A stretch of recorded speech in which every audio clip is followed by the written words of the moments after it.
뇌물 준 사람과 이유가 수사로 바뀌는 희대의 횡설수설 수사. 야당 탄압을 위한 검찰의 수사가 점입가경입니다.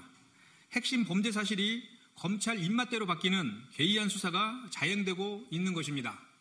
검찰의 수사 현황을 보도한 지난 10월 27일자 모 일간지 단독 보도에 따르면 서울중앙지검 반부패 수사 3부 강백신 부장검사 측은 2020년 남욱이 유동규를 통해 정진상 실장에게 금품을 건넸다는 진술을 확보했다고 전했습니다. 검찰이 추정하는 이른바 2020년 뇌물 사건의 핵심은 당시 남욱이 경기 남양주시 양정 역사권 개발사업 참여를 준비하고 있었던 만큼 편의를 바라고 뇌물을 건넸다는 것입니다.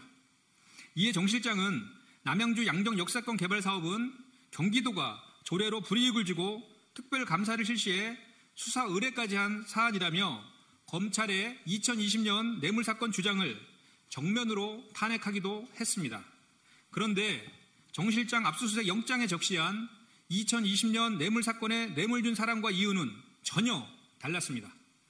지난 9일 서울중앙지검 반부패 수사 일부 어미준 부장검사 측이 집행한 압수수색 영장에는 소위 2020년 뇌물 사건에 대해 유동규가 퇴직을 앞두고 있던 경기관광공사의 각종 사업 추진, 예산안 배정, 퇴임 후 액상비로 사업에 편의를 제공하기에 정 실장에게 뇌물을 전달했다고 명시했습니다. 뇌물 준 사람이 남욱에서 유동규로, 뇌물 준 이유가 양정 역사권 개발 사업 편의에서 경기관광공사 사업 편의 등으로 바뀐 것입니다. 핵심 범죄 사실이 오락가락하는 것뿐 아니라 바뀐 주작도 설득력이 전혀 없는 내용이라 헛웃음이 나올 지경입니다. 개인 회사도 아닌데 공모 잘 진행하게 해달라고 개인 돈으로 뇌물을 줬다는 게 상식적으로 말이 됩니까?